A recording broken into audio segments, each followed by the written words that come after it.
Hello student, मैं मनीष कुमार तुहाडे अपने चैनल 24/7 एजुकेशन हब के उपर स्वागत करता हाँ। हाँ जी, आई होप तुहानू साडी ये पॉलिटी वीडियो लैक्चर सीरीज़ बहुत ज़्यादा पसंद आ रही है। अगर किसी की भी कोई क्वेरी है तो तुसी कमेंट बॉक्स दे विच कमेंट करके पूछ सकते हो। मैं उस क्वेरी नू सोल्व करने की कोशिश करांगा। हाँ जी, तो देखो अपना जो अज का टॉपिक है, this is very important, citizenship, जिसनू पंजाबी दे विच बोलिया जाता है नागरिकता।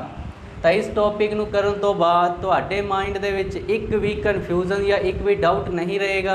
तुसी कोई भी एग्जाम देन जा रहे हो तो उस दे विच जिन्ने भी पॉलिटी के क्वेश्चन यानी कि सिटीजनशिप तो बननगे, तुहाडा एक भी क्वेश्चन गलत नहीं होएगा। हाँ जी, बट कंडीशन की है, लैक्चर नू तुसी एंड तक पूरा देखना है जी। हाँ जी, तो देखो गल करते हैं आप सिटीजनशिप की। तो सब तो पहले फस्ट ऑफ ऑल आप इसका बेसिक कवर करने की कोशिश करांगे, दैन चैप्टर की ओर मूव करांगे। हाँ जी, तो ध्यान नाल देखना है जी। अगर फस्ट क्वेश्चन की आप गल करते हाँ, फस्ट बेसिक पॉइंट की गल करते हाँ, तो एग्जाम के क्वेश्चन की पूछा जाएगा कि जो सिटीजनशिप है किस पार्ट के नाल डील करता है। तो अपना आंसर होएगा जी पार्ट नंबर सैकेंड। पार्ट नू पंजाबी दे विच भाग बोलिया जाता है जी। तो सैकेंड भाग दे नाल डील करता है सिटीजनशिप। उस तो बाद अगर आप आर्टिकल की गल करते हाँ जी, this is very important, exam दे विच बहुत वार क्वेश्चन बनया है कि जो आर्टिकल हैं नागरिकता के आर्टिकल किहड़े-किहड़े हैं जी। तो आर्टिकल नंबर 5 तो लैके आर्टिकल नंबर 11 हाँ जी किस दे नाल डील करते हैं, तो नागरिकता दे नाल डील करते हैं। इस तो बाद देखो जी, कई बार एग्जाम दे विच क्वेश्चन आता है कि जो इंडिया दे कोल जो नागरिकता है, इंडियन सिटीजन दे कोल जो नागरिकता है किस तरह की नागरिकता है। देखो अगर आप नागरिकता की गल करते हाँ, नागरिकता दो तरह की होंदी है। एक होंदी है इको नागरिकता, जिसनू सिंगल सिटीजनशिप बोलिया जाता है, और दूसरी है जी दोहरी नागरिकता।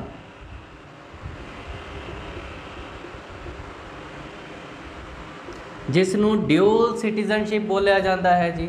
हाँ जी, तो अगर आप गल करते हैं इंडिया, तो इंडिया के कोल केड़ी सिटीजनशिप है, इको नागरिकता या फिर दोहरी नागरिकता। तो अपना आंसर की होएगा जी इको नागरिकता। इंडिया के कोल केड़ी सिटीजनशिप है जी, तो अपना आंसर की होएगा सिंगल सिटीजनशिप। दैन आप मूव करते हैं नैक्सट इंपोर्टेंट पॉइंट जो है जी, इंडिया ने जो इको नागरिकता का कंसैप्ट है किस देश के संविधान तो लिता। तो अपना आंसर होएगा जी ब्रिटेन। हाँ जी, तो इंग्लैंड के संविधान तो लिता एक कंसैप्ट। उस तो बाद देखो जी सिंगल सिटीजनशिप और जो दोहरी यानी कि ड्यूल सिटीजनशिप है, इस दे बारे देख लेंगे हाँ। सब तो पहले देखो जी एग्जाम के पूछा जाता है ड्यूल सिटीजनशिप की जो एग्जाम्पल है।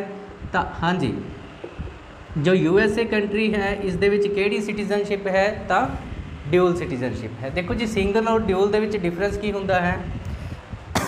फॉर एग्जाम्पल देखो USA दे विच टोटल कितनी स्टेट्स हैं, तो 50 स्टेट हैं। हाँ जी, 50 स्टेट दे विच देखो अगर कोई एक परसन किसी स्टेट दे विच रह रहा है तो उसके कोल एक तो स्टेट की सिटीजनशिप होएगी और सैकेंड USA की सिटीजनशिप होएगी। बट इंडिया दे विच ऐसा कुछ नहीं है। इंडिया की जिन्नियां भी स्टेट हैं, फॉर एग्जाम्पल कोई परसन पंजाब दे विच रह रहा है या फिर यूपी दे विच रह रहा है तो उसके कोल पंजाब या यूपी की सिटीजनशिप नहीं होएगी। सारिਆਂ दे कोल ही केड़ी सिटीजनशिप होएगी, इंडिया की, यानी कि सिंगल सिटीजनशिप। देखो पहले इंडिया के की होंदा सी, इंडिया का एक स्टेट सी जिसका नाम सी जम्मू एंड कश्मीर। तो जम्मू एंड कश्मीर में 2 आर्टिकल इंपोर्टेंट सन जो हुण डिलीट कर दिए गए हैं, 370 और 35A। हाँ जी, तो इन्होंने आर्टिकल की वजह करके इन्होंने की है जी ड्यूल सिटीजनशिप सी जम्मू एंड कश्मीर की और दूसरी इंडिया की। बट मोदी गवर्नमेंट ने की करा 31 अक्तूबर 2019 को दोनों ही आर्टिकल डिलीट कर दिते। हूँ जम्मू एंड कश्मीर के कोल भी केड़ी नागरिकता है, तो अपना आंसर होएगा सिंगल सिटीजनशिप, यानी कि इको ही नागरिकता है। इस तो बाद देखो जी एग्जाम के कुछ आर्टिकल हैं जो पूछे जाते हैं। देखो जी आर्टिकल नंबर तुसी याद करना है। आर्टिकल नंबर है जी 15, 16, 19, उस तो बाद है जी 29 और 30। हाँ जी, देखो ये की है जी एग्जाम के क्वेश्चन किस तरह का आएगा। सब तो पहली चीज़ देखो तुहानू पता होना चाहिए है अपने फंडामेंटल राइट के बारे, जो अपना नैक्सट टॉपिक होएगा जी। जो अपने मूल अधिकार हैं इन्हों टोटल आर्टिकल नंबर कितना है जी, तो 12 तो 35। हाँ जी, तो फंडामेंटल राइट के कुछ आर्टिकल हैं 15, 16, 19, 29 और 30। हाँ जी, तो क्वेश्चन की आएगा जी, ये जो आर्टिकल हैं ਇਹ ਸਿਰਫ ਔਰ ਸਿਰਫ ਜੋ ਇੰਡੀਆ ਦਾ ਸਿਟੀਜ਼ਨ ਹੋਏਗਾ, ਇੰਡੀਆ ਦੀ ਸਿਟੀਜ਼ਨਸ਼ਿਪ ਜਿਸ ਦੇ ਕੋਲ ਹੋਏਗੀ ਉਸ ਨੂੰ ਹੀ ਦਿੱਤੇ ਜਾਣਗੇ। ਜੋ ਵਿਦੇਸ਼ੀ ਹੋਏਗਾ, ਜੋ ਫੋਰਨਰ ਹੋਏਗਾ ਉਸ ਨੂੰ ਇਹ ਆਰਟੀਕਲ ਨਹੀਂ ਦਿੱਤੇ ਜਾਂਦੇ। ਹਾਂਜੀ, ਹੁਣ ਐਗਜ਼ਾਮ ਦੇ ਵਿੱਚ ਦੇਖੋ ਕੁਐਸਚਨ ਕਿਸ ਤਰ੍ਹਾਂ ਦਾ ਬੰਦਾ ਹੈ। ਦੇਖੋ 4 ਆਪਸ਼ਨ ਹੋਣਗੀਆਂ। ਕੁਐਸਚਨ ਕੀ ਹੋਏਗਾ, ਇਹਨਾਂ ਦੇ ਵਿੱਚੋਂ ਕਿਹੜਾ ਆਰਟੀਕਲ ਸਿਰਫ ਔਰ ਸਿਰਫ ਨਾਗਰਿਕ ਨੂੰ ਹੀ ਦਿੱਤਾ ਜਾਂਦਾ ਹੈ, ਵਿਦੇਸ਼ੀ ਨੂੰ ਨਹੀਂ ਦਿੱਤਾ ਜਾਂਦਾ। ਤਾਂ ਦੇਖੋ 4 ਆਪਸ਼ਨ ਦੇ ਵਿੱਚ ਅਗਰ ਕੋਈ ਵੀ ਆਰਟੀਕਲ ਹੈ, ਹਾਂਜੀ ਫॉर एग्जांपल 12, 13, 14 और 15, ਹਾਂਜੀ ਤਾਂ ਆਪਣਾ ਆਨਸਰ ਕੀ ਹੋਏਗਾ ਜੀ 15, क्योंकि देखो जी जिन्ने भी आर्टिकल हैं 15, 16, 19, 29 और 30 ये सिर्फ और सिर्फ किस नूं दिते जाते हैं, इंडिया नूं ही दिते जाते हैं, विदेशी नूं नहीं दिता जाता। बाकी जिन्ने भी फंडामेंटल राइट हैं वो सारे ही राइट इंडिया नूं भी मिले हुए हैं, और अगर कोई किसी भी कंट्री तो कोई परसन इंडिया दे विच रहिंदा है उसनूं भी ये आर्टिकल मिलते हैं। हाँ जी, इन्ना तक समझ आ चुका होएगा। इस तो बाद देखो जी आप अपना टॉपिक स्टार्ट करते हैं। हाँ जी, तो देखो जी आप 1 बाय 1 एक एक आर्टिकल नूं बहुत ही वधिया तरीके दे नाल डिस्कस करांगे। ध्यान दे नाल सुनना है। देखो जी हर पॉइंट इंपोर्टेंट है। सब तो पहला देखते हैं जी आप आर्टिकल नंबर 5 की गल करते हैं।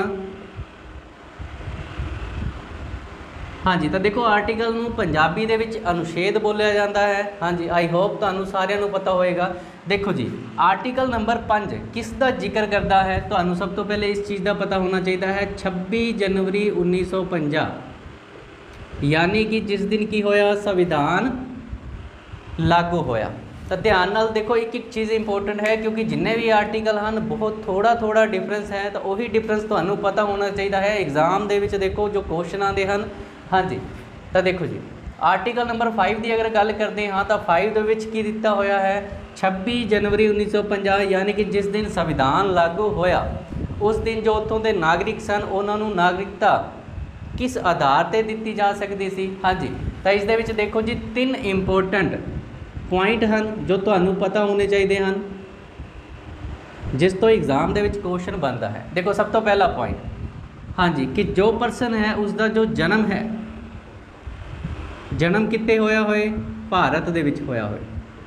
हाँ जी, देखो जी इसकी जो PDF फाइल है तुहानूं साडे टैलीग्राम चैनल के उपर मिल जाएगी, जिसका जो लिंक है डिस्क्रिप्शन दे विच दिता गया है। हाँ जी, तो PDF की टेंशन नहीं लैनी है, जस्ट तुसी कंसैप्ट नूं समझना है। हाँ जी, तो देखो जी आर्टिकल 5 सब तो पहले देखो जी इस दे विच की है, संविधान के लागू होने टाइम जो इत्थों के लोग सन उन्हों की नागरिकता किस आधार पर मनी जा सकती है। देखो जी 3 कंडीशन हैं। सब तो पहली कंडीशन है जो परसन है उसका जो जन्म है कित्थे होना चाहिए है, भारत दे विच। हाँ जी, तो की होएगा इंडिया का नागरिक गिनिया जाएगा। सैकेंड दे विच की है जी उसके जो माता पिता हैं, माता पिता का जन्म कित्थे होना चाहिए है जी, भारत दे विच होया है तो वह भी की होएगा इंडिया का ही नागरिक गिनिया जाएगा। थर्ड दे विच की है जी, देखो जदों अपना संविधान लागू होया, किस दिन लागू होया जी, तो 26 जनवरी 1950 नूं। तो इस दिन तो 5 साल पहला, हाँ जी, इस दिन तो 5 साल पहला वो कित्थे रह रहा होए, भारत दे विच रह रहा होए। तो अगर इन्हां 3 कंडीशनों दे विचों कोई एक कंडीशन भी कोई परसन फुलफिल करता है तो उसनूं इंडिया का ही नागरिक समझा जाएगा। एक बार फिर तुहानूं रीकॉल करवा दिंदा। देखो जी एग्जाम दे विच क्वेश्चन की आएगा, संविधान लागू होने के समय भारत दे विच जो नागरिकता परसन नूं दित्ती जाती सी उसका जिक्र किस आर्टिकल दे विच करया गया है, तो आर्टिकल नंबर 5। देखो जी आर्टिकल नंबर 5 दे विच 3 पॉइंट दिते गए हैं। अगर कोई परसन तिन्नां दे विचों एक पॉइंट नूं भी फुलफिल करता है तो उस परसन नूं इंडिया का ही नागरिक समझा जाएगा। हाँ जी, तो किहड़े-किहड़े पॉइंट आपां डिस्कस करें। ए पॉइंट दे विच किसी अगर किसी परसन का जन्म कित्थे होए, भारत दे विच होए तो की होएगा इंडिया का नागरिक, या फिर उस परसन के माता पिता का जन्म अगर भारत दे विच होया है तो वो परसन की होएगा फिर भी उसनूं इंडियन ही समझा जाएगा, या फिर संविधान के लागू होने समय या उस तो पहला 5 साल इंडिया दे विच रहा होए उसनूं की बोलिया जाएगा, तो उसनूं भी इंडियन सिटीजनशिप ही बोलिया जाएगा। हाँ जी, तो इंडिया का ही नागरिक गिनिया जाएगा। उस तो बाद देखो जी गल करते हाँ आर्टिकल नंबर 6, अनुच्छेद नंबर 6 दे विच की दिता गया है। दिस इज़ वेरी इंपोर्टेंट, सब तो ज़्यादा एग्जाम दे विच क्वेश्चन पूछा जाता है। देखो जी इस दे विच किसका जिक्र कराया गया है, अगर कोई परसन, हाँ जी ध्यान नाल सुनना है, अगर कोई परसन ਪਾਕਿਸਤਾਨ ਤੋਂ ਇੰਡੀਆ ਦੇ ਵਿੱਚ ਐਂਟਰ ਕਰਦਾ ਹੈ। ਦੇਖੋ ਜੀ ਧਿਆਨ ਨਾਲ ਇੱਕ ਇੱਕ ਵਰਡ ਇੰਪੋਰਟੈਂਟ ਹੈ। ਹਾਂਜੀ ਵੀਡੀਓ ਦੇ ਐਂਡ ਤੱਕ ਮੈਂ ਤੁਹਾਨੂੰ ਪ੍ਰੋਮਿਸ ਕਰਦਾ ਹਾਂ ਸਿਟੀਜ਼ਨਸ਼ਿਪ ਦਾ ਜੋ ਟੌਪਿਕ ਹੈ ਇਸ ਦੇ ਰਿਲੇਟਡ ਕੋਈ ਵੀ ਕੁਐਸਚਨ ਤੁਹਾਡੇ ਮਾਈਂਡ ਦੇ ਵਿੱਚ ਨਹੀਂ ਰਹੇਗਾ, ਸਾਰੇ ਹੀ ਆਪਾਂ ਇੱਥੇ ਸੋਲਵ ਕਰਾਂਗੇ। ਹਾਂਜੀ ਤਾਂ ਕੋਈ ਵੀ PDF ਨੂੰ ਉਠਾ ਕੇ ਸੋਲਵ ਕਰ ਲੈਣਾ। ਹਾਂਜੀ ਸਾਰੇ ਹੀ ਕੁਐਸਚਨ ਤੁਹਾਡੇ ਸੋਲਵ ਹੋ ਜਾਣਗੇ, ਬਟ ਕੰਡੀਸ਼ਨ ਕੀ ਹੈ ਜੀ, ਤੁਹਾਨੂੰ ਪੂਰਾ ਲੈਕਚਰ ਬਹੁਤ ਹੀ ਇਮਾਨਦਾਰੀ ਦੇ ਨਾਲ ਦੇਖਣਾ ਹੈ। ਆਰਟੀਕਲ ਨੰਬਰ 6 ਦੇ ਵਿੱਚ ਕੀ ਹੈ ਜੀ, ਪਾਕਿਸਤਾਨ ਤੋਂ ਅਗਰ ਕੋਈ ਪਰਸਨ ਇੰਡੀਆ ਦੇ ਵਿੱਚ ਐਂਟਰ ਹੋਇਆ ਹੈ ਤਾਂ ਉਸਦੀ ਜੋ ਨਾਗਰਿਕਤਾ ਹੈ ਉਸ ਦੇ ਬਾਰੇ ਜ਼ਿਕਰ ਕਰਿਆ ਗਿਆ ਹੈ। ਹਾਂਜੀ ਹੁਣ ਦੇਖੋ ਜੀ ਧਿਆਨ ਦੇ ਨਾਲ ਇੱਕ ਚੀਜ਼ ਹੋਰ, ਇਸ ਟਾਈਮ ਕੀ ਹੈ ਜੀ, ਦੇਖੋ ਇੱਕ ਪਰਮਿਟ ਲਾਗੂ ਕਰਿਆ ਗਿਆ। ਹਾਂਜੀ ਤਾਂ ਪਰਮਿਟ ਦੀ ਡੇਟ ਵੀ ਐਗਜ਼ਾਮ ਦੇ ਵਿੱਚ ਪੁੱਛੀ ਜਾਂਦੀ ਹੈ। ਹਾਂਜੀ ਇੱਕ ਪਰਮਿਟ ਨਿਯਮ ਬਣਾਇਆ ਗਿਆ। ਹਾਂਜੀ ਕਦੋਂ ਬਣਾਇਆ ਗਿਆ ਤਾਂ ਇਹ ਵੀ ਇੰਪੋਰਟੈਂਟ ਹੈ, 19 ਜੁਲਾਈ 1948 ਨੂੰ ਬਣਾਇਆ ਗਿਆ। ਹੁਣ ਦੇਖੋ ਜੀ ਇਸ ਨਿਯਮ ਦੇ ਵਿੱਚ ਕੀ ਦਿੱਤਾ ਗਿਆ। ਹਾਂਜੀ ਤਾਂ ਇਸ ਅਗਰ ਆਪਾਂ ਨਿਯਮ ਦੀ ਗੱਲ ਕਰਦੇ ਹਾਂ, ਸਭ ਤੋਂ ਪਹਿਲੀ ਕੰਡੀਸ਼ਨ ਜੋ ਤੁਹਾਨੂੰ ਪਤਾ ਹੋਣੀ ਚਾਹੀਦੀ ਹੈ ਕਿ ਕੋਈ ਵੀ ਪਰਸਨ ਅਗਰ ਉਸਦੇ ਮਾਤਾ ਜਾਂ ਫਿਰ ਪਿਤਾ ਦੋਨਾਂ ਦੇ ਵਿੱਚੋਂ ਅਗਰ ਕਿਸੇ ਇੱਕ ਪਰਸਨ ਦੇ ਕੋਲ ਵੀ ਭਾਰਤ ਦੀ ਨਾਗਰਿਕਤਾ ਹੈ ਤਾਂ 2 ਪੁਆਇੰਟ ਦੇ ਵਿੱਚੋਂ ਇੱਕ ਪੁਆਇੰਟ ਵੀ ਅਗਰ ਉਹ ਫੁੱਲਫਿਲ ਕਰਦਾ ਹੈ ਤਾਂ ਉਹ ਕੀ ਹੋਏਗਾ, ਇੰਡੀਆ ਦਾ ਨਾਗਰਿਕ ਹੋਏਗਾ। ਹਾਂਜੀ ਹੁਣ 2 ਪੁਆਇੰਟ ਦੇਖੋ ਜੀ ਕਿਹੜੇ ਕਿਹੜੇ ਹਨ। ਸਭ ਤੋਂ ਪਹਿਲਾ ਪੁਆਇੰਟ ਹੈ ਜੀ, ਅਗਰ ਉਹ ਪਰਸਨ 19 ਜੁਲਾਈ 1948 ਤੋਂ ਪਹਿਲਾਂ ਭਾਰਤ ਦੇ ਵਿੱਚ ਵਾਪਿਸ ਆ ਜਾਂਦਾ ਹੈ। ਹਾਂਜੀ ਅਗਰ ਕੋਈ ਪਰਸਨ ਪਾਕਿਸਤਾਨ ਤੋਂ ਇੰਡੀਆ 19 ਜੁਲਾਈ 1948 ਤੋਂ ਪਹਿਲਾਂ ਭਾਰਤ ਦੇ ਵਿੱਚ ਵਾਪਸ ਆ ਜਾਂਦਾ ਹੈ ਔਰ ਉਸਦੇ ਮਾਤਾ ਜਾਂ ਪਿਤਾ ਦੇ ਵਿੱਚੋਂ ਇੱਕ ਪਰਸਨ ਦੇ ਕੋਲ ਇੰਡੀਆ ਦੀ ਨਾਗਰਿਕਤਾ ਹੈ ਤਾਂ ਉਸ ਨੂੰ ਇੰਡੀਆ ਦਾ ਹੀ ਨਾਗਰਿਕ ਬੋਲਿਆ ਜਾਏਗਾ। ਸਮਝ ਆ ਰਹੀ ਹੋਏਗੀ। ਹਾਂਜੀ B ਪੁਆਇੰਟ ਦੀ ਅਗਰ ਆਪਾਂ ਗੱਲ ਕਰਦੇ ਹਾਂ, ਸੈਕਿੰਡ ਕੀ ਹੈ ਜੀ, ਤਾਂ ਸੈਕਿੰਡ ਹੈ 19 ਜੁਲਾਈ 1948 ਤੋਂ ਬਾਅਦ ਅਗਰ ਕੋਈ ਪਰਸਨ ਭਾਰਤ ਦੇ ਵਿੱਚ ਐਂਟਰ ਕਰਦਾ ਹੈ ਤਾਂ ਉਸ ਪਰਸਨ ਨੂੰ ਕੀ ਕਰਨਾ ਪਏਗਾ, ਤਾਂ ਉਸ ਪਰਸਨ ਨੂੰ ਜੋ ਪਰਮਿਟ ਨਿਯਮ ਹੈ, ਪਰਮਿਟ ਨਿਯਮ ਦੇ ਅਕੋਰਡਿੰਗ ਇੱਕ ਫਾਰਮ ਫਿਲ ਕਰਨਾ ਪਏਗਾ। ਉਸ ਫਾਰਮ ਫਿਲ ਕਰਨ ਤੋਂ ਬਾਅਦ 6 ਮੰਥ ਬਾਅਦ ਉਸ ਪਰਸਨ ਨੂੰ ਇੰਡੀਆ ਦੀ ਸਿਟੀਜ਼ਨਸ਼ਿਪ ਦੇ ਦਿੱਤੀ ਜਾਏਗੀ। ਇਹ ਚੀਜ਼ ਸਮਝ ਆ ਗਈ। ਦੇਖੋ ਜੀ ਅਗਰ ਸਿੰਪਲ ਕੁਐਸਚਨ ਆਏਗਾ, ਸਿੰਪਲ ਕੁਐਸਚਨ ਕਿਸ ਤਰ੍ਹਾਂ ਆਏਗਾ ਜੀ ਕਿ ਇੰਡੀਆ ਤੋਂ ਪਾਕਿਸਤਾਨ ਆਉਣ ਵਾਲੇ ਪਰਸਨ ਦੀ ਨਾਗਰਿਕਤਾ ਦਾ ਜੋ ਪ੍ਰਾਵਧਾਨ किस आर्टिकल ਦੇ ਵਿੱਚ ਦੱਸਿਆ ਗਿਆ ਹੈ ਤਾਂ ਆਪਣਾ ਆਨਸਰ ਕੀ ਹੋਏਗਾ ਜੀ, ਆਰਟੀਕਲ ਨੰਬਰ 6। ਬਟ ਅਗਰ ਕੋਈ ਐਗਜ਼ਾਮੀਨਰ ਇੱਕ ਲੈਵਲ ਦਾ ਕੁਐਸਚਨ ਬਣਾਉਂਦਾ ਹੈ ਜਿਸ ਤਰ੍ਹਾਂ ਦਾ ਟ੍ਰੈਂਡ ਚੱਲ ਰਿਹਾ ਹੈ, ਦੇਖੋ ਜੀ ਸਿੰਪਲ ਜੋ ਐਗਜ਼ਾਮ ਸਨ 2015 ਤੋਂ ਪਹਿਲੇ ਆਏ, ਠੀਕ ਹੈ ਜੀ। ਹੁਣ ਦੇਖੋ ਜੀ ਮਾਡਰਨ ਜ਼ਮਾਨਾ ਹੈ, ਐਗਜ਼ਾਮ ਬਹੁਤ ਜ਼ਿਆਦਾ ਟਫ ਹੋ ਰਹੇ ਹਨ ਕਿਉਂਕਿ ਦੇਖੋ ਜੀ ਵੈਕੈਂਸੀ ਬਹੁਤ ਘੱਟ ਹੈ, ਠੀਕ ਹੈ ਜੀ, ਔਰ ਜੋ ਕੈਂਡੀਡੇਟ ਹਨ ਬਹੁਤ ਜ਼ਿਆਦਾ ਹੁੰਦੇ ਹਨ। ਤਾਂ ਇਸ ਲਈ ਦੇਖੋ ਜੀ ਜੋ ਸਾਰਿਆਂ ਨੂੰ ਪਤਾ ਹੈ, ਦੇਖੋ ਜੀ ਇਹ ਚੀਜ਼ ਤਾਂ ਸਭ ਨੂੰ ਪਤਾ ਹੋਏਗੀ, ਬਟ ਆਪਾਂ ਕੀ ਹੈ ਥੋੜਾ ਜਿਹਾ ਐਕਸਟਰਾ ਕਰਨਾ ਹੈ ਕਿ ਅਗਰ ਐਗਜ਼ਾਮੀਨਰ ਅੱਜ ਦੇ ਟ੍ਰੈਂਡ ਦੇ ਅਕੋਰਡਿੰਗ ਐਗਜ਼ਾਮ ਸੈੱਟ ਕਰਦਾ ਹੈ ਤਾਂ ਆਪਣਾ ਕੁਐਸਚਨ ਦੇਖੋ ਜੀ ਗਲਤ ਨਾ ਹੋਏ। ਸਿੰਪਲ ਕੁਐਸਚਨ ਅਗਰ ਪਾਕਿਸਤਾਨ ਤੋਂ ਇੰਡੀਆ ਆਇਆ ਤਾਂ ਕਿਹੜਾ ਆਰਟੀਕਲ ਨਾਗਰਿਕਤਾ ਦੇ ਬਾਰੇ ਦੱਸਦਾ ਹੈ, ਆਰਟੀਕਲ ਨੰਬਰ 6। ਹਾਂਜੀ ਔਰ ਅਗਰ ਪਰਮਿਟ ਨਿਯਮ ਦੇ ਬਾਰੇ ਪੁੱਛਿਆ ਜਾਏ, ਪਰਮਿਟ ਨਿਯਮ 19 ਜੁਲਾਈ 1948 ਕਿਸ ਦੇ ਨਾਲ ਸੰਬੰਧਿਤ ਹੈ ਤਾਂ ਪਾਕਿਸਤਾਨ ਤੋਂ ਇੰਡੀਆ ਆਉਣ ਵਾਲੇ ਪਰਸਨ ਦੇ ਨਾਲ। ਕੰਡੀਸ਼ਨਾਂ ਆਪਾਂ ਪਹਿਲੇ ਹੀ ਦੇਖ ਚੁੱਕੇ ਹਾਂ। ਹਾਂਜੀ ਕੋਈ ਡਾਊਟ ਹੈ ਤਾਂ ਤੁਸੀਂ ਕਮੈਂਟ ਬਾਕਸ ਦੇ ਵਿੱਚ ਜ਼ਰੂਰ ਪੁੱਛਣਾ ਹੈ। ਇਸ ਤੋਂ ਬਾਅਦ ਦੇਖੋ ਜੀ ਆਰਟੀਕਲ ਨੰਬਰ 7, ਆਰਟੀਕਲ ਨੰਬਰ 7 ਦੇ ਵਿੱਚ ਕੀ ਦਿੱਤਾ ਗਿਆ ਹੈ, ਦੇਖੋ ਜੀ ਆਰਟੀਕਲ ਨੰਬਰ 7 ਅਗਰ ਕੋਈ ਪਰਸਨ ਇੰਡੀਆ ਤੋਂ ਕਿੱਥੇ ਗਿਆ ਜੀ, ਪਾਕਿਸਤਾਨ ਦੇ ਵਿੱਚ ਗਿਆ ਔਰ ਦੁਬਾਰਾ ਉਹੀ ਪਰਸਨ ਅਗਰ ਪਾਕਿਸਤਾਨ ਤੋਂ ਇੰਡੀਆ ਦੇ ਵਿੱਚ ਐਂਟਰ ਹੁੰਦਾ ਹੈ ਤਾਂ ਉਸ ਦੀ ਨਾਗਰਿਕਤਾ ਦੇ ਬਾਰੇ ਜੋ ਪ੍ਰਾਵਧਾਨ ਦਿੱਤੇ ਗਏ ਹਨ ਕਿਸ ਆਰਟੀਕਲ ਦੇ ਵਿੱਚ ਦਿੱਤੇ ਗਏ ਹਨ ਤਾਂ ਆਪਣਾ ਆਨਸਰ ਹੋਏਗਾ ਜੀ ਆਰਟੀਕਲ ਨੰਬਰ 7 ਦੇ ਵਿੱਚ। ਹਾਂਜੀ ਇਸ ਦੇ ਵਿੱਚ ਇੰਨਾ ਹੀ ਹੈ। ਦੇਖੋ ਜੀ 6 ਦਿਸ ਇਜ਼ ਵੈਰੀ ਇੰਪੋਰਟੈਂਟ, ਦੁਬਾਰਾ ਬੋਲ ਰਿਹਾ ਹਾਂ, ਐਗਜ਼ਾਮ ਦੇ ਵਿੱਚ ਪੁੱਛਿਆ ਜਾਂਦਾ ਹੈ। 7 ਦੇ ਵਿੱਚ ਤੁਸੀਂ ਜਸਟ ਇਹੀ ਯਾਦ ਰੱਖਣਾ ਹੈ ਕਿ ਅਗਰ ਕੁਐਸਚਨ ਆਏ ਇੰਡੀਆ ਦਾ ਪਰਸਨ ਪਾਕਿਸਤਾਨ ਦੇ ਵਿੱਚ ਗਿਆ, ਉਸ ਤੋਂ ਬਾਅਦ ਦੁਬਾਰਾ ਫਿਰ ਵਾਪਿਸ ਇੰਡੀਆ ਦੇ ਵਿੱਚ ਆਇਆ, ਉਸ ਦੀ ਨਾਗਰਿਕਤਾ ਦਾ ਜੋ ਪ੍ਰਾਵਧਾਨ ਦਿੱਤਾ ਗਿਆ ਹੈ ਕਿਸ ਆਰਟੀਕਲ ਦੇ ਵਿੱਚ ਦਿੱਤਾ ਗਿਆ ਹੈ ਤਾਂ ਆਰਟੀਕਲ ਨੰਬਰ 7। ਉਸ ਤੋਂ ਬਾਅਦ ਦੇਖੋ ਜੀ ਆਰਟੀਕਲ ਨੰਬਰ 8।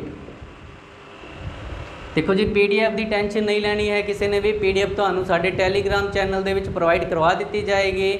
ਬਟ कंडीशन यही है कि तुसी जस्ट एक बार तुहाडा फोकस नोट्स के उपर नहीं, जो मैं वाइट बोर्ड पर लिख रहा हाँ सिर्फ इसके उपर ही होना चाहिए है, तो तुहानू PDF की जरूरत ही नहीं पएगी। हाँ जी, अपने आप ही क्वेश्चन सॉल्व हो जाएंगे।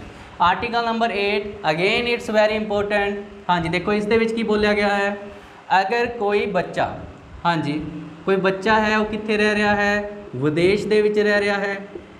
हाँ जी, अगर कोई बच्चा है कित्थे रह रहा है, विदेश दे विच रह रहा है, बट उसके जो माता या पिता दोनों कौन हाँ जी, इंडियन हैं, दोनों के कोल किस दी सिटीजनशिप है, इंडिया की सिटीजनशिप है। तो देखो जी बच्चा ऑटोमैटिक ही की काउंट कराया जाएगा, इंडियन काउंट कराया जाएगा। दोबारा देखो जी ध्यान दे नाल सुनना है, अगर क्वेश्चन आए कि कोई परसन जो विदेश दे विच रह रहा है, किसी भी फॉरेन कंट्री दे विच रह रहा है, बट उसके माता पिता दोनों कौन हाँ जी, इंडियन हैं, तो परसन जो परसन है उसके कोल की है इंडियन सिटीजनशिप ऑटोमैटिक ही आ जाएगी। तो ये किस आर्टिकल दे विच लिखा गया है, तो आर्टिकल नंबर 8 दे विच लिखा गया है। हाँ जी, इस तो बाद देखो जी आर्टिकल नंबर 9 की अगर आप गल करते हाँ, आर्टिकल नंबर 9 दे विच किस दा जिक्र कराया गया है जी, अगर कोई परसन विदेश दे विच रह रहा है, हाँ जी, तो वो परसन नूं की है विदेश तो ही, फॉर एग्जाम्पल अमेरिका दे विच कोई परसन गया, काफ़ी टाइम रहन तो बाद उसनूं की है अमेरिका की ही नागरिकता मिल जाती है। ठीक है जी, तो उस परसन की जो इंडिया की जो नागरिकता है वो की हो जाएगी, कैंसल हो जाएगी। तो एग्जाम दे विच पूछा जाता है, अगर किसी इंडियन नूं विदेश की नागरिकता मिल जाती है तो उसकी जो इंडियन नागरिकता है वो की हो जाएगी, समाप्त हो जाएगी। इसका जिक्र किस आर्टिकल दे विच कराया गया है, आर्टिकल नंबर 9। देखो जी इस तरह के ही क्वेश्चन बने हैं तुहाडे एग्जाम दे विच। तो एक एक चीज़ तुहानूं मैं बहुत ज़्यादा सिंपल तरीके दे नाल दस रहा हाँ। हाँ जी, इस तो बाद देखो जी अगर आप गल करते हैं अपना नैक्सट आर्टिकल, आर्टिकल नंबर 10। हाँ जी, तो आर्टिकल नंबर 10 किस दे नाल डील करता है। हाँ जी, तो आर्टिकल नंबर 10 की गल करते हाँ। आई होप तो जो भी आर्टिकल करवाए जा चुके हैं तो बहुत वधिया तरीके नाल समझ आए होंगे। देखो जी आर्टिकल नंबर 10 दे विच जो नागरिकता है वो की है बनी रहेगी, कदों तक बनी रहेगी, जदों तक परसन संसद के द्वारा बनाए कानून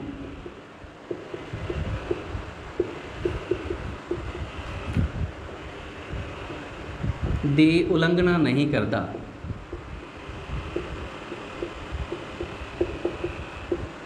हाँ जी, देखो आम कानून की गल नहीं करी गई है, इत्थे गल करी गई है जो नागरिकता के रिलेटेड संसद ने जो कानून बनाए हैं। ठीक है जी।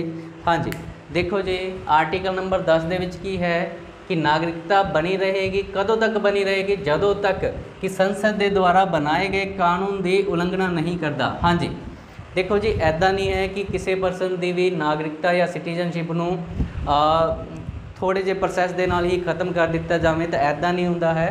देखो जी बहुत ज़्यादा जिस टाइम कोई परसन क्रिमिनल एक्टिविटी करता है, ठीक है जी, तब बहुत वड्डे दोष दे विच वो परसन पाया जाता है, तो उस टाइम उसकी नागरिकता रद्द करी जाती है। अदरवाइज़ किसी की भी नागरिकता रद्द नहीं करी जा सकती। देखो जी अगर ये आर्टिकल ना होंदा तो की होना सी, फॉर एग्जाम्पल बीजेपी की गवर्नमेंट है, ठीक है जी। हाँ जी, तो बीजेपी की करेगी, जो कांग्रेस है कांग्रेस के लीडर का की करेगी, देखो जो उन्होंने नागरिकता ही कैंसल कर दे। हाँ जी, तो देखो की है ना ही कांग्रेस के लीडर के कोल नागरिकता होएगी और ना ही वो इलैक्शन के विच पार्टिसिपेट कर सकेंगे। ऑटोमैटिक ही की है देखो फर्स्ट नंबर पर आएगी। देखो मैं किसी भी पार्टी का समर्थन नहीं कर रहा, अगर कांग्रेस भी पावर दे विच हुंदी है तो वह भी कि यही ऐदा ही रूल फॉलो कर सकती है कि जो सामने वाली पार्टी है उसके की है मैंबरां की सिटीजनशिप ही कैंसल कर दे। ठीक है जी। हाँ जी, तो देखो जी ना ही कोई ओपोजिशन वाला होएगा। हाँ जी, तो इलैक्शन के ऑटोमैटिक ही की है फर्स्ट नंबर आ जाएगा। बट देखो इसनूं रोकण दे लई की होया, आर्टिकल नंबर 10 बनाया गया। इस दे विच की दस्सिया गया कि नागरिकता बनी रहेगी, कदों तक बनी रहेगी, जदों तक संसद के द्वारा बनाए गए कानूनों की कोई उल्लंघना नहीं करता। This is very important, exam के पूछा जाता है। उस तो बाद देखो जी आर्टिकल नंबर 11 और अपना लास्ट जो आर्टिकल है इस दे विच किस दा जिक्र कराया गया है। तो देखो जी जो अपनी नागरिकता है हाँ जी, संविधान दे विच जो नागरिकता दे संबंधी कानून बनाए जाते हैं उसकी जो पावर है, पावर किस नूं दिती गई है, तो उसकी जो पावर है संसद नूं दिती गई है। देखो जी एग्जाम दे विच क्वेश्चन किस तरह बनता है, भारतीय संविधान दे विच जो नागरिकता दे संबंधी कानून बनाने की जो पावर है वो किस नूं दिती गई है। ऑप्शन ए है प्रेजिडेंट, ऑप्शन बी है पीएम, ऑप्शन सी है सुप्रीम कोर्ट और ऑप्शन डी की है जी संसद। तो अपना राइट आंसर की होएगा, this is very easy question. हाँ जी सारे ही दस सकते हैं तो संसद देखो। हाँ जी बट क्वेश्चन देखो की बनेगा, संसद दे किहड़े मंत्रालय दे कोल पावर है जी। तो हाँ जी अपना आंसर होएगा गृह मंत्रालय यानी कि होम मिनिस्ट्री। हाँ जी तो होम मिनिस्ट्री की अगर गल करते हाँ तो तुहाडे लई क्वेश्चन है कमेंट बॉक्स दे विच तुसीं लिखना है एट प्रजेंट जो गृह मंत्रालय है इसका जो मंत्री है कौन है, इसका जो हेड है कौन है। हाँ जी तो अपने आर्टिकल टोटल कंप्लीट हो चुके हैं। इस तो बाद अपना इंपोर्टेंट सैक्शन पेंडिंग है। हाँ जी तो देखो article they which I think तुहानू सब समझ आ चुका होएगा। एक बार आप रीकॉल कर लेंदे हाँ आर्टिकल दे विच आपां की करिया। देखो जी आर्टिकल 5 दे विच आपां देखिया कि 26 जनवरी 1950 के टाइम नागरिकता किस तरह प्राप्त हो सकती सी। 6 दे विच आपां देखिया पाकिस्तान तो इंडिया आने वाले परसन की नागरिकता। 7 दे विच आपां देखिया इंडिया तो पाकिस्तान गए व्यक्ति और पाकिस्तान तो दोबारा इंडिया आने वाले की नागरिकता। आर्टिकल नंबर 8 दे विच आपां देखिया विदेश दे विच रह रहा बच्चा अगर उसके माता पिता इंडियन आन तो ऑटोमैटिकली कौन होएगा, इंडियन होएगा। 9 दे विच आपां देखिया हाँ जी तो 9 दे विच की है अगर कोई परसन विदेश की नागरिकता प्राप्त कर लेंदा है तो इंडिया की नागरिकता ऑटोमैटिकली कैंसल हो जाएगी। 10th दे विच हाँ जी आपां की देखिया कि नागरिकता बनी रहेगी, कदों तक बनी रहेगी, जदों तक कोई परसन संसद द्वारा बनाए गए कानूनों का उल्लंघन नहीं करता। उस तो बाद जी 11 दिस इज़ वेरी इंपोर्टेंट, नागरिकता के संबंध में कानून बनाने की जो पावर है किस दे कोल है जी, तो संसद। और संसद दे विच भी किस मिनिस्ट्री दे कोल है, हाँ जी संसद के कोल भी तो गृह मिनिस्ट्री। हाँ जी गृह। हाँ जी इस तो बाद देखो जी अपना जो नैक्सट टॉपिक है सिटीजनशिप एक्ट।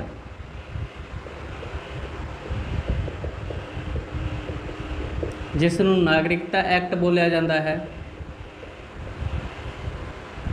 तो एग्जाम दे विच क्वेश्चन आएगा कदों आया, तो अपना आंसर होएगा 1955 दे विच।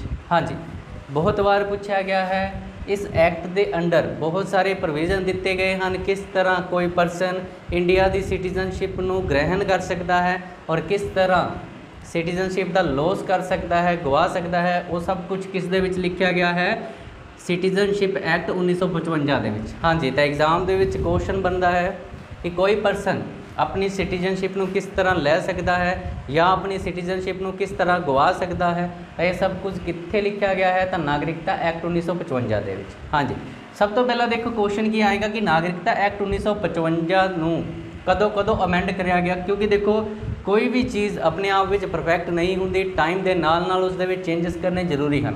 तो देखो इस दे विच काफ़ी चेंजिस होए। सब तो पहला 1986, उस तो बाद 1992, दैन 2003, उस तो बाद 2005 और लास्ट दे विच 2019 जिस टाइम NRC एक बिल है बहुत चर्चा का विषय रहा। जब 2019 नूं आपां एक लैक्चर दे विच कंप्लीट करांगे। हुण देखो क्वेश्चन की बनेगा, सिटीजनशिप एक्ट 1955 दे विच सब तो पहली बार चेंज कदों कराया गया, तो अपना आंसर होएगा 1986। बहुत बार एग्जाम दे विच क्वेश्चन पूछा गया है।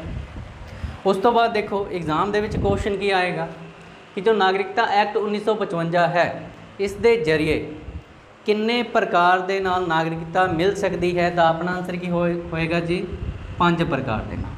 हाँ जी तो 1 बाय 1 ये जो 5 टाइप हैं इन्होंने आप डिस्कस करांगे। सब तो पहले देखते हैं जी जो फर्स्ट टाइप है। फर्स्ट टाइप दे विच देखो जी की लिखा गया है, बाय बर्थ। जो पहला तरीका है बाय बर्थ यानी कि जन्म के आधार पर, जन्म का आधार। हाँ जी तो देखो इस दे विच कुछ डेट्स हैं जो तुसी याद रखनियां हैं। सब तो पहले 3 पॉइंट हैं जो तुसी याद रखने हैं। 26 जनवरी 1950 तो लैके 1 जुलाई 1987। हाँ जी तो देखो जी अगर कोई परसन कोई परसन है उसका जन्म इंडिया ਦੇ ਵਿੱਚ ਹੁੰਦਾ है कदों 26 जनवरी 1950 तो लैके 1 जुलाई 1987 ਤਾਂ ਉਹ कौन होएगा भारत ਦਾ नागरिक होएगा यानी कि उसनों आटोमैटिक ही भारत की नागरिकता मिल जाएगी। बट देखो ये रूल बहुत गलत सी। फॉर एग्जाम्पल अगर किसी भी कंट्री की कोई लेडीज़ इंडिया के विच ताज महल देखने आई और उत्थे की है वो प्रैगनेंट हुई और की है एक बच्चे ने जन्म लिया तो वो बच्चा की है आटोमैटिक इस रूल के अकॉर्डिंग इंडिया का की होएगा सिटीजन होएगा, आटोमैटिक ही उसनों की है जी इंडिया की नागरिकता मिल जाएगी। तो इसका बहुत बार मिसयूज़ भी कराया गया और इंडियन गवर्नमेंट ने 37 साल बाद इस दे विच चेंज कराया। हाँ जी हुण सैकेंड पॉइंट देखो एग्जाम दे विच बहुत डैप्थ दे विच क्वेश्चन बनने स्टार्ट हो गए हैं। तुहानू ये सब कुछ याद करना है। Dates is very important. Exam दे विच डायरैक्ट क्वेश्चन बनेगा। हाँ जी कि जो बाय बर्थ है उस दे विच देखो स्टेटमेंटा वाले क्वेश्चन आएंगे 26 जनवरी 1950 तो 1 जुलाई 1987 दे विच अगर किसी परसन का इंडिया दे विच जन्म होंदा है तो कि उसनों इंडिया की सिटीजनशिप मिलेगी या नहीं मिलेगी। हाँ जी तक की होएगा मिल जाएगी। सैकेंड की है जी 1 जुलाई 1948 तो लैके हाँ जी 1 जुलाई 87 है जी 87 गल है ना 1987 तो लैके 3 दिसंबर 2004 अगर इस डेट दे विच किसी बच्चे का जन्म इंडिया दे विच हुंदा है तो एक कंडीशन रख दी गई। की कंडीशन रखी गई कि उस बच्चे का माता या पिता दोनों दे विचों एक परसन इंडियन होना चाहिए है। उस तो बाद ही उस बच्चे को इंडिया की सिटीजनशिप दी जाएगी। बट इसका भी बहुत जगह पर मिसयूज़ होया। जो पाकिस्तानी सन वो की सन जम्मू एंड कश्मीर दे विच स्टडी करन गए। हाँ जी तो उस टाइम की है उन्होंने मैरिज हो जाती है। हाँ जी मैरिज तो बाद की है जी जो बच्चा होएगा आटोमैटिक ही की है इंडिया का सिटीजन बन जाएगा। तो बहुत मिसयूज़ होया इसका भी।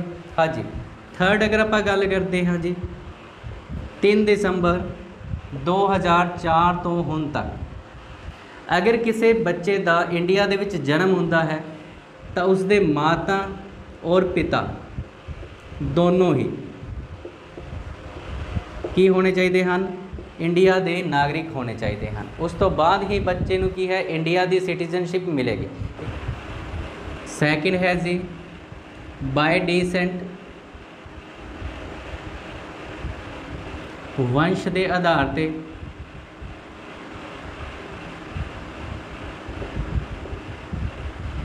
थर्ड है जी बाय रजिस्ट्रेशन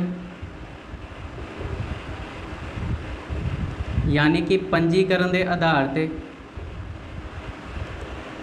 फोर्थ है जी बाय नेचुरलाइजेशन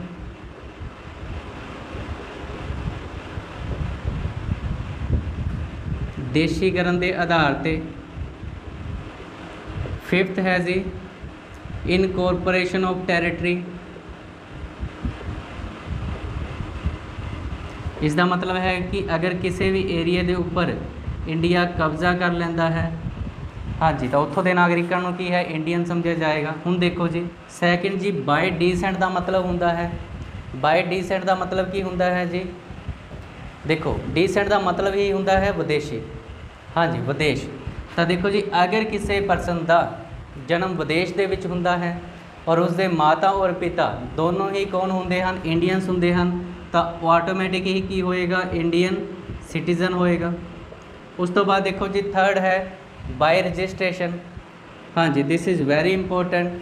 अगर कोई परसन इंडिया दे विच पिछले 7 साल तो रह रहा है हाँ जी तो वो परसन रजिस्ट्रेशन करवाने तो बाद इंडिया का सिटीजन बन सकता है। बट कंडीशन की है 7 साल इंडिया दे विच रह रहा होए। ठीक है जी। फॉर एग्जाम्पल अगर कोई परसन है मैन या वूमैन उसकी मैरिज इंडिया दे विच हुंदी है और वो की है रजिस्ट्रेशन करवा सकता है और अगर वो 7 साल जदों उसके कंप्लीट हो जाते हैं तो उसनों की है इंडिया की सिटीजनशिप दे दी जाएगी। थर्ड है जी बाय नेचुरलाइजेशन देसीकरण। इसका मतलब की है जी अगर किसी परसन को ध्यान दे नाल सुनना है अगर किसी परसन को कला या फिर विज्ञान के खेत्र दे विच बहुत ज़्यादा ज्ञान है और उस तो इलावा संविधान दे विच ਜੋ 22 ਭਾਸ਼ਾਵਾਂ ਦਿੱਤੀਆਂ ਗਈਆਂ ਹਨ ਉਹਨਾਂ ਦੇ ਵਿੱਚੋਂ ਕਿਸੇ ਇੱਕ ਭਾਸ਼ਾ ਦੇ ਵਿੱਚ ਉਸ ਨੂੰ ਰੁਚੀ ਹੈ ਜਾਂ ਉਸ ਨੂੰ ਕੀ ਹੈ ਇੱਕ ਭਾਸ਼ਾ ਦੇ ਬਾਰੇ ਗਿਆਨ ਹੈ, ਤਾਂ ਉਹ ਪਰਸਨ ਕੀ ਹੈ ਬਾਏ ਨੈਚੁਰਲਾਈਜੇਸ਼ਨ यानी कि ਦੇਸੀਕਰਨ ਦੇ ਥਰੂ ਅਗਰ ਉਹ 10 ਸਾਲ ਇੰਡੀਆ ਦੇ ਵਿੱਚ ਰਹਿੰਦਾ ਹੈ ਤਾਂ ਉਸ ਨੂੰ ਕੀ ਹੈ ਇੰਡੀਅਨ ਸਿਟੀਜ਼ਨਸ਼ਿਪ ਮਿਲ ਜਾਏਗੀ। ਹਾਂਜੀ ਦੇਖੋ ਜੀ ਦੋਨਾਂ ਦੇ ਵਿੱਚ फ़र्क है। एग्ज़ाम ਦੇ ਵਿੱਚ क्वेश्चन ਆਏਗਾ ਪੰਜੀਕਰਨ ਦੇ ਦੁਆਰਾ अगर किसी परसन ਨੂੰ इंडिया की नागरिकता दी जाती है तो उसनू घट तो घट किन्ने साल इंडिया के विच रहना पेगा 7 साल। बाय नैचुरलाइजेशन यानी कि देसीकरण दे विच की है जी अगर किसी परसन नू कला या विज्ञान के खेत्र विच काफ़ी नॉलेज है और 22 भाषावां दे विचों अगर वो एक लैंगुएज नू जानता है तो देसीकरण के अकॉर्डिंग उसनू 10 साल इंडिया के विच रहना पेगा। उस तो बाद की है जी उसनू इंडिया की सिटीजनशिप दे दी जाएगी। अजनान सामी के बारे सुनिया होएगा, पाकिस्तान के सन, बहुत वधिया सिंगर सन। हाँ जी तो उन्होंने जो इंडिया की सिटीजनशिप मिली है वो बाय नैचुरलाइजेशन के थ्रू ही मिली है। उस तो बाद देखो जी इसकी अगर आप एग्जाम्पल की गल करते हाँ तो सिक्किम देखो जी कब्जा या फिर किसी भी इनकॉर्पोरेशन टेरिटरी फॉर एग्जाम्पल अगर कोई एरिया फॉर एग्जाम्पल एक ही है इंडिया है, एक कोई पार्ट है इंडिया की है, इसनू अपने अंदर मिला लेंदा है तो इत्थों के जो लोग होंगे संसद डिसाइड करेगी कि इसनू नागरिकता देनी है या नहीं। वैसे इनफॉर्मल की हुंदा है नागरिकता दे दी जाती है। तो 5 तरीके हैं एग्जाम के पूछा जा सकता है कि इन्हां दे विचों किहड़े तरीके द्वारा नागरिकता नहीं मिलती। तो अगर तुहानू ये सारे याद हैं तो ही तुसी उस क्वेश्चन नू सॉल्व कर सकते हो। उस तो बाद जी 3 पॉइंट और हैं एग्जाम के पूछा जाता है कि किहड़े तरीके दे नाल नागरिकता नू गवाया जा सकता है। हाँ जी सब तो फर्स्ट है जी बाय रिनाउंसिएशन। बाय रिनाउंसिएशन इसका मतलब की है जी हाँ जी अपनी मर्जी नाल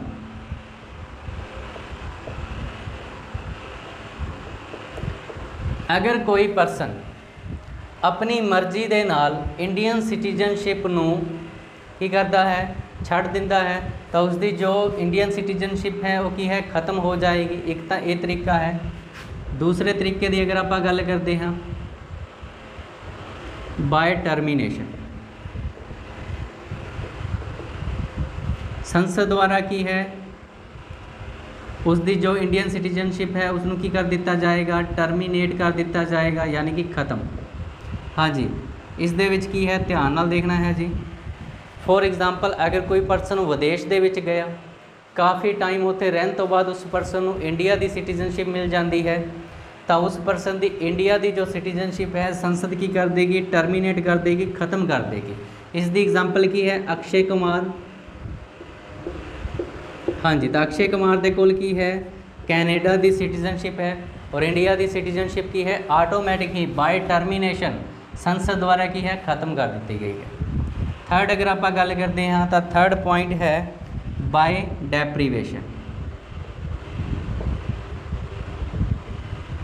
बाय डेप्रीवेशन का मतलब की हुंदा है जी धोखे नाल। अगर कोई परसन फॉर एग्जाम्पल आप देखिया सी पंजीकरण यानी कि रजिस्ट्रेशन तो गलत तरीके दे नाल रजिस्ट्रेशन करवाता है और 7 साल तो पहला ही वो शो करता है कि वो इंडिया के 7 साल रहा है और उसनू की है इंडिया की सिटीजनशिप मिल जाती है और बाद दे विच इनक्वायरी दे विच की है जदों वो फ्रॉड पाया जाए। हाँ जी जदों की है वो फ्रॉड पाया जाए तो उसकी सिटीजनशिप की है कैंसल कर दी जाएगी। या फिर की होएगा जो एनिमी कंट्री है जो दुश्मन देश है अगर कोई परसन उस दे नाल जंग दे टाइम गलबात कर रहा है इंडिया की इनफॉर्मेशन उसनू एनिमी कंट्री नू दे रहा है तो इस तरीके नाल भी की है जी उसकी सिटीजनशिप की है ख़त्म कर दी जाएगी। 5 तरीके आप देखे जिस नाल की है सिटीजनशिप मिल सकती है और 3 तरीके आप देखे जिस दे नाल की है सिटीजनशिप ख़त्म हो सकती है। ये सब कुछ किस दे विच लिखा हुआ है एग्जाम दे विच पूछा जाता है तो सिटीजनशिप एक्ट 1955 जिस दे विच सब तो पहली बार चेंजेस कदों करे गए 1986 दे विच करे गए। हाँ जी तो हुण इस तो बाद आप एक कुछ क्वेश्चन हैं जो सिटीजनशिप रिलेटेड हैं तो तुसी सोल्व करने की कोशिश करनी है। हाँ जी तो देखो जी जो फर्स्ट क्वेश्चन है तो सामने है ਭਾਰਤ ਦੇ ਸੰਵਿਧਾਨ ਦਾ ਕਿਹੜਾ ਭਾਗ ਨਾਗਰਿਕਤਾ ਨਾਲ ਸੰਬੰਧ ਰੱਖਦਾ ਹੈ? ਹਾਂਜੀ, ਆਪਸ਼ਨ ਤੁਹਾਡੇ ਸਾਹਮਣੇ ਹਨ। ਆਪਸ਼ਨ ਏ ਹੈ ਭਾਗ ਏ, ऑप्शन बी है भाग 2, ऑप्शन सी है भाग 3 और ऑप्शन डी है भाग 4। हाँ जी, तो देखो जी, अगर आप गल करते हाँ संविधान का भाग जो नागरिकता नाल संबंध रखता है, आंसर है जी ऑप्शन बी यानी कि भाग 2 आप कर चुके हाँ। सैकेंड क्वेश्चन है जी, भारतीय संविधान इन्हां विचों किहड़ी नागरिकता प्रदान करता है? हाँ जी, ऑप्शन तुहाडे सामने हैं, इक्को नागरिकता, दोहरी नागरिकता या फिर दोनों ही या इन्हां विचों कोई नहीं। हाँ जी, तो अपना जो राइट आंसर होएगा ऑप्शन नंबर ए, भारतीय संविधान इक्को यानी कि सिंगल सिटीजनशिप ही प्रदान करता है। क्वेश्चन नंबर 3 है जी, भारत ने नागरिकता की अवधारणा किस देश तो अपनाई है? हाँ जी, ये भी आप क्वेश्चन कर चुके हाँ। ऑप्शन ए तुहाडे सामने है England, option B America, option C है जी रूस और ऑप्शन डी है फ्रांस। हाँ जी, कमेंट बॉक्स के विच जिन्ने भी क्वेश्चन हैं तुसीं आंसर करने हैं। इसका राइट आंसर है ऑप्शन नंबर ए यानी कि इंग्लैंड। क्वेश्चन नंबर 4 है जी, भारत की नागरिकता किस तरीके नाल हासिल की जा सकती है? ऑप्शन तुहाडे सामने हैं। ऑप्शन ए है जन्म के आधार पर, ऑप्शन बी है वंश के आधार पर, ऑप्शन सी है पंजीकरण द्वारा और ऑप्शन डी है ये सारे। हाँ जी, अगर तुसीं ध्यान दे नाल लैक्चर सुनिया है तो तुसीं इसका राइट आंसर कर सकते हो। हाँ जी, 5 तरीके आप करे सी। हाँ जी, तो ये सारे। 5th क्वेश्चन है जी, भारतीय नागरिकता के संबंध विच कानून बनाने का अधिकार किस मंत्रालय नूं दिता गया है? हाँ जी, ऑप्शन तुहाडे सामने हैं। ऑप्शन ए है कानून मंत्रालय, ऑप्शन बी है गृह मंत्रालय, ऑप्शन सी है विदेश मंत्रालय, ऑप्शन डी है इन्हां विचों कोई नहीं। हाँ जी, तो इसका जो राइट आंसर होएगा ऑप्शन नंबर बी यानी कि गृह मंत्रालय।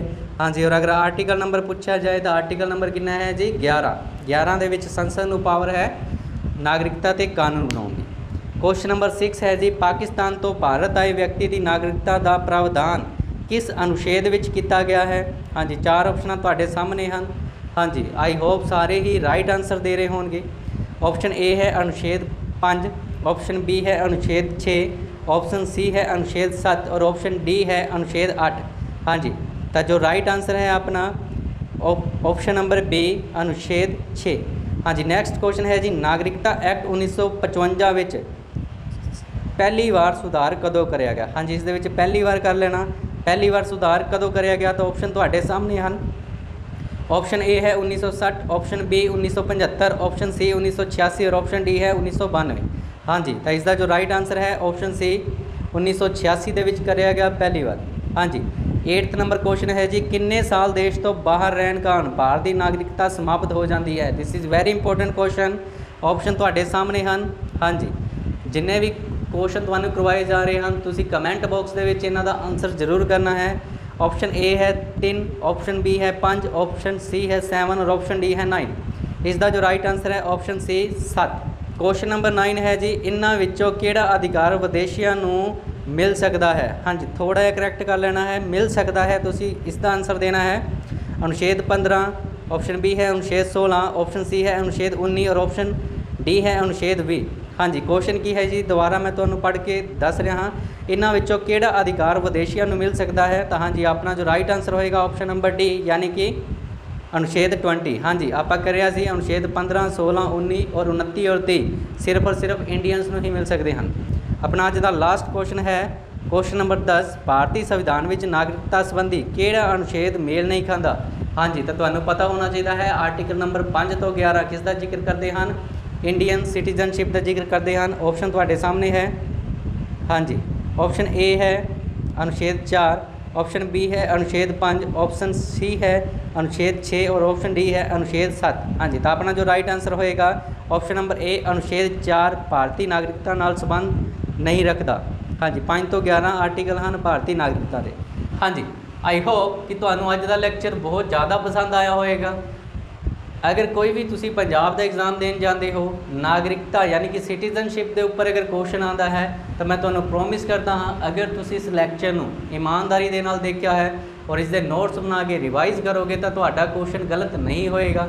अगर तुहानूं ये चैनल वधिया लग्या, हाँ जी, ਤਾਂ ਤੁਸੀਂ ਸਾਡੇ ਚੈਨਲ ਨੂੰ ਲਾਈਕ ਕਰੋ, ਸਬਸਕ੍ਰਾਈਬ ਕਰੋ ਔਰ ज़्यादा ਤੋਂ ज़्यादा ਇਸ ਚੈਨਲ ਨੂੰ ਸ਼ੇਅਰ ਕਰੋ ਤਾਂ ਕਿ ਇਹ ਜੋ ਵੀਡੀਓ ਹਨ ਤੁਹਾਡੇ ਜੋ ਫਰੈਂਡਸ ਹੋਰ ਵੀ ਪ੍ਰੈਪਰੇਸ਼ਨ ਕਰ ਰਹੇ ਹਨ ਉਹਨਾਂ ਤੱਕ ਵੀ ਪਹੁੰਚ ਸਕੇ। ਹਾਂਜੀ, ਤਾਂ ਅੱਜ ਦੇ ਲੈਕਚਰ ਦੇ ਵਿੱਚ ਇੰਨਾ ਹੀ। ਹਾਂਜੀ ਦੋਸਤੋ, ਲਾਸਟ ਦੇ ਵਿੱਚ ਤੁਹਾਡੇ ਲਈ ਇੱਕ ਇੰਪੋਰਟੈਂਟ ਨਿਊਜ਼ ਹੈ। ਮੈਨੂੰ ਬਹੁਤ ਸਾਰੇ ਸਟੂਡੈਂਟਸ ਦੀ ਕਾਲ ਆਈ ਕਿ ਸਰ ਜੋ ਗਵਰਨਮੈਂਟ ਵੈਕੈਂਸੀ ਆਉਂਦੀ ਹੈ ਉਹਨਾਂ ਦੇ ਫਾਰਮ ਕਿਸ ਤਰ੍ਹਾਂ ਫਿਲ ਕਰੇ ਜਾਣ, ਜਾਂ ਫਿਰ ਜੋ ਅਪਕਮਿੰਗ ਗਵਰਨਮੈਂਟ ਪੋਸਟ ਹੈ ਉਹਨਾਂ ਦੇ ਬਾਰੇ ਜਾਣਕਾਰੀ ਕਿੱਥੋਂ ਮਿਲੇਗੀ। ਹਾਂਜੀ, ਤਾਂ ਤੁਹਾਡੀ ਸਕਰੀਨ ਦੇ ਉੱਪਰ ਇੱਕ WhatsApp ਨੰਬਰ ਸ਼ੋ ਹੋ ਰਿਹਾ ਹੈ, ਤੁਸੀਂ ਇਸ ਨੰਬਰ ਦੇ ਉੱਪਰ ਕੰਟੈਕਟ ਕਰ ਸਕਦੇ ਹੋ ਔਰ ਇਹਨਾਂ ਦੇ ਗਰੁੱਪ ਦੇ ਵਿੱਚ ਤੁਹਾਨੂੰ ਜੋ ਵੀ ਨਿਊ ਪੋਸਟ ਹਨ ਜਾਂ ਅਪਕਮਿੰਗ ਪੋਸਟ ਹਨ ਉਹਨਾਂ ਦੇ ਬਾਰੇ ਤੁਹਾਨੂੰ ਸਾਰੀ ਜਾਣਕਾਰੀ ਫ੍ਰੀ ਆਫ ਕੋਸਟ ਦਿੱਤੀ ਜਾਏਗੀ।